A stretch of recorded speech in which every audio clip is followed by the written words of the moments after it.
নমস্কার, welcome back to our channel the Polar Bears. সকলকে আমাদের চ্যানেলে স্বাগত জানিয়ে ভিডিওটা শুরু করছি।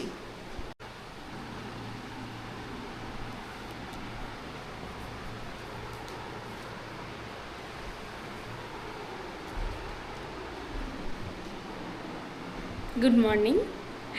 সকালবেলা ভিডিওটা শুরু করছি। এখন বাজে সকাল 7:30। তো আমরা আজকে যাব শিরিডি। আর প্রথমেই দেখিয়ে দিলাম আমার বাড়িতে বিড়ালটা কি করছে। এখন ওকে নিচে রেখে আমরা যাব আজকে। আমার সাথে আমার দাদাও যাবে আর আমার হাজব্যান্ডও যাবে। এই দেখো আমাদের কেমন লাগছে বলো। হাই সকলকে, আজকে আমরা যাচ্ছি শিরিডি। তোমাদের বলেছিলাম নিয়ে যাব, চলো আজকে শিরিডি যাচ্ছি। টাটা। টাটা। এখন ঘড়িতে বাজে সকাল 10:30। তোমরা ভাবছো আমরা এত দেরি করে যাচ্ছি কেন, কিন্তু আসলে তা নয়। আমাদের সকালের সবাই ঘুম থেকে উঠেছে 5:30 নাগাদ। আমি ডবল ডিউটি করে এসেছি সকাল 8টার সময়, তাই আজকে আমাদের একটু লেট হয়ে গেল। খালি পেটে কি আর কাজ হয়, তাই আমরাও একটা ধাবাতে বসে পড়লাম সবাই মিলে। ধাবাতে বসে চারপাশটা দেখতে দেখতে হাইও তুলছি আবার। এই প্রকৃতিটা এনজয় করছি আর এই ভাইবসটা দারুণ সুন্দর জায়গা। তোমাদের কেমন লাগছে জায়গাটা একটু বলো দেখি। সেই সকালে খালি পেটে বেরিয়েছি, তাই অগত্যা একটা চায়ের অর্ডার দিয়ে দিয়েছি। সবাই চা খাচ্ছে, আমি আবার চায়ের রিভিউ দেবো না। বেশ, দেবো না কেন, আমি নিজের হাতে চা বানাই বাড়িতে, এরকম বললে হবে? না, বাজে রিভিউ দেবো না, যেটা সত্যি সেটাই বললাম। খুব সুন্দর হয়েছে চাটা। সকালের চা ভালো না হলে হয়?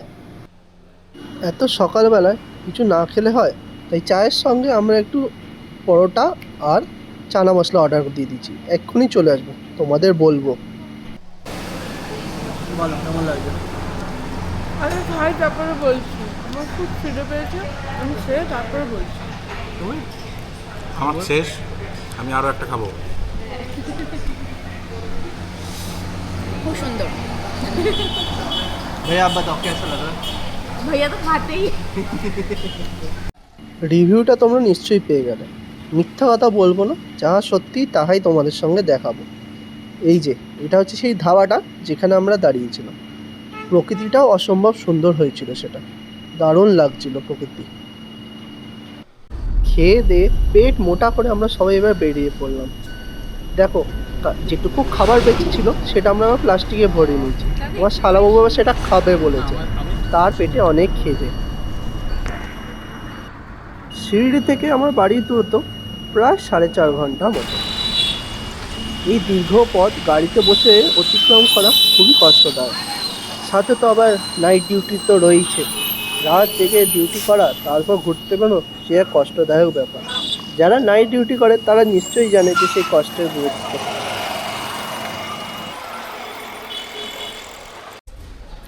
ভ্রমণ পিপাসু বাঙালিকে ঘোরার জায়গার কথা বলবো আর তাদের বলবো না কীভাবে তারা পৌঁছায়, এটা ভারী অন্যায় হয়ে যাবে। তাই তাদের জন্য বলে রাখি, তোমরা কলকাতা থেকে সোজা শিরডি পর্যন্ত আসতে পারো দুটি উপায়। একটি হচ্ছে হাওড়া স্টেশন থেকে ট্রেন ধরে শিরডি, দ্বিতীয় হচ্ছে কলকাতা থেকে ফ্লাইট ধরে শিরডি ইন্টারন্যাশনাল এয়ারপোর্টে। ওই যে দূরে পাহাড়টা দেখতে পাচ্ছ, ওই পাহাড়টাকে অতিক্রম করে আমাদের শিরডি পৌঁছাতে হবে। এখান থেকে দূরত্ব প্রায় 80 কিলোমিটার। ওই পাহাড়ের উপরে একটা দুর্গ আছে। ওই দুর্গটা ছত্রপতি শিবাজী মহারাজের লোকজনরা শত্রুর উপর নজর রাখার জন্য ব্যবহার করতেন। দুপাশের প্রকৃতির ঘন সবুজ আভা আমাদের সকলকে মুগ্ধ করেছে। কেউ জানলার বাইরে ছাড়া চোখ ফেরাতে পারছে না।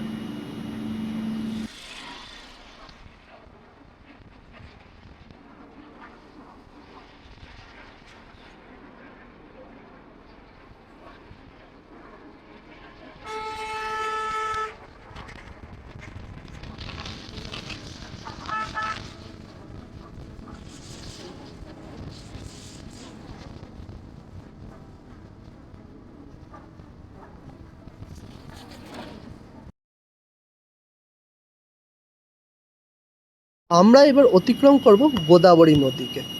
গোদাবরী নদী মহারাষ্ট্রের নাসিক জেলা থেকে উৎপত্তি লাভ করে তেলেঙ্গানা, অন্ধ্রপ্রদেশ হয়ে বঙ্গোপসাগরে মিলিত হচ্ছে।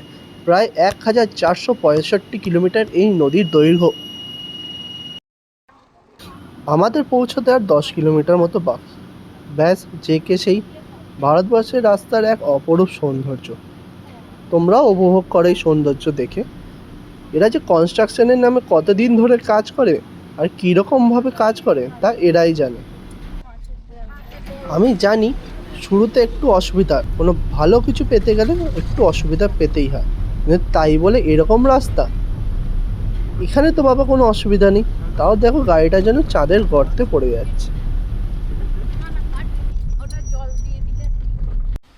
বহু মানুষ আবার কলকাতা থেকে নাসিক ঘুরে শিরডি যায়।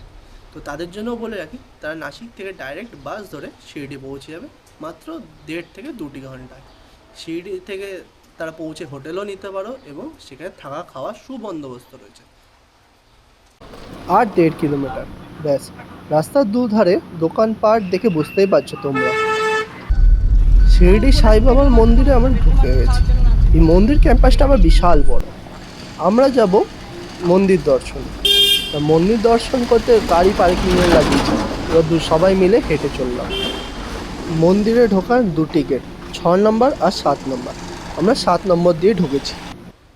মন্দিরে ঢোকার কিন্তু অনেকগুলো গেট আছে, কিন্তু সাধারণ মানুষের জন্য গেট নাম্বার 7, আর যারা ভিআইপি তাদের জন্য গেট নাম্বার 6। তো তোমরা ভিআইপি পাসও নিতে পারো, সেটা 200 থেকে 500-র মধ্যে।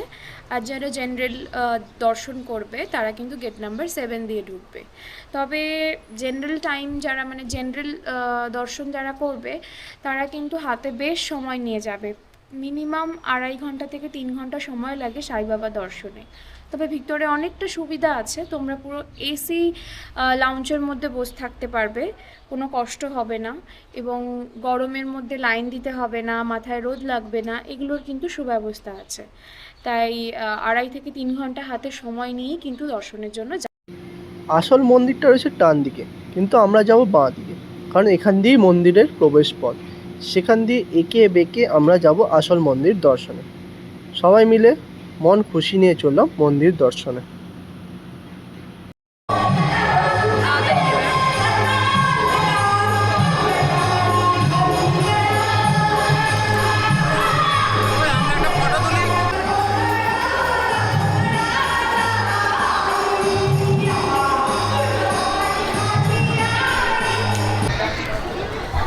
এতক্ষণে আমাদের ঘোরা কমপ্লিট।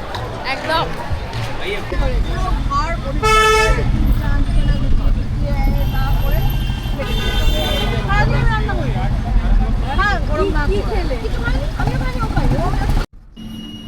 বিকেল 5:30টার সময় আমাদের মন্দির দর্শন শেষ হল। আমরা যখন মন্দিরের ভেতরে ঢুকেছিলাম তখন দুপুর 1:30, অর্থাৎ প্রায় 4 ঘন্টা আমাদের লেগে গেল মন্দির দর্শন করতে। তবে মন্দিরের ভেতরে কী হলো সেটা তো বলি তোমাদের। মন্দিরের ভেতরে ঢুকে আমাদের স্ক্যানিং করা হলো, তারপর একটা আঁকা বাঁকা পথ দিয়ে আমাদের বসিয়ে দেওয়া হলো একটি হলে।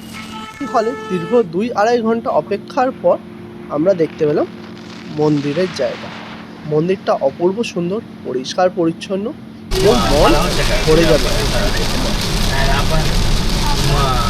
তবে যে মন্দিরটার হলে বসেছিল সেটাও খুব সুন্দর। সেখানে আমাদের কমপ্লিমেন্টারি চা দেওয়া হয়েছিল, বাকি স্ন্যাক্স আমরা খেয়েছিলাম, এবং মন্দিরে হাওয়া চলাচলের সুব্যবস্থা রয়েছে, কুলার রয়েছে। তো বিকেল 5:30টা হয়ে যাওয়ায় আমরা আর দেরি করিনি। বাড়ি ফেরার তাড়াও ছিল, বাড়ি থেকে অনেকগুলো কাজও ছিল, তাই আমরা সঙ্গে সঙ্গে গাড়িতে উঠে পড়েছিলাম। গাড়িতে উঠেই পরন্ত বিকালে শোভা উপভোগ করতে করতে আমরা ছুটে চললাম বাড়ির দিকে। গাড়িতে ওঠার 10 মিনিটের মাথায় আমার মোবাইলে একটা মেসেজ এলো, আগামী 3-4 দিন ভারী বৃষ্টির সম্ভাবনা। ব্যাস সেই মতো কাজ, আকাশটা মেঘে ঢেকে গেল আর বৃষ্টি হওয়া শুরু করলো। সেই বৃষ্টির ভিডিওও তুলেছি। আর এই বৃষ্টিতে এই রাস্তা দিয়ে আমাদের গাড়ি চালানো খুবই ভয়ঙ্কর ব্যাপার। তাও আমাদের ড্রাইভার দাদা ভালো ছিল বলে আমরা খুব তাড়াতাড়িও বাড়ি পৌঁছে গেছিলাম। আমার কেতের তো সীমা নেই, অসীম তার কেত। ক্যামেরাটাও কোন দিন যাবে, ব্যাস আর কি।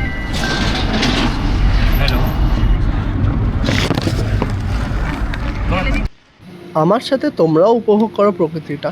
তবে নাসিকের আবহাওয়া অত্যন্ত সুন্দর, বৃষ্টি হয় বটে,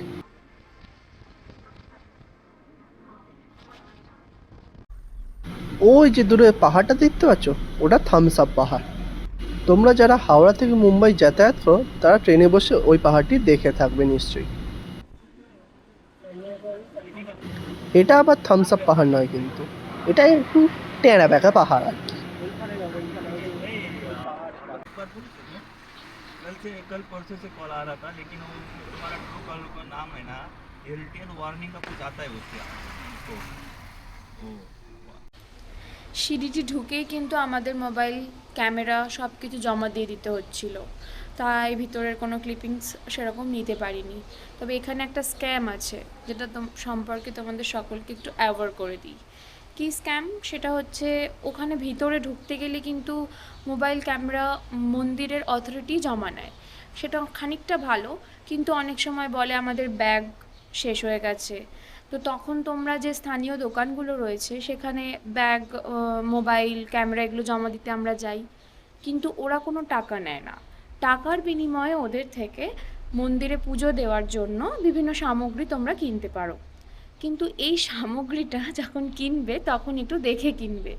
যেমন সাই বাবার জন্য চূর্ণি কিনছো, তো সেই চূর্ণির দাম কিন্তু ওরা নিয়ে নেয় প্রায় 350, 450 এরকম করে তোমাদের প্রায় একটা 2000, 2500, 3000-এর বিল বানিয়ে দেবে।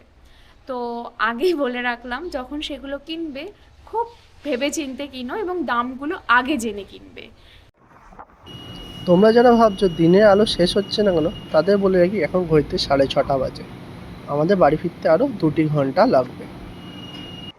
শিরডি ভ্রমণের ভিডিওটি তোমাদের ভালো লাগলে অবশ্যই লাইক করো, কমেন্ট করো আর আমাদের চ্যানেলটা সাবস্ক্রাইব করো। সবাইকে ধন্যবাদ।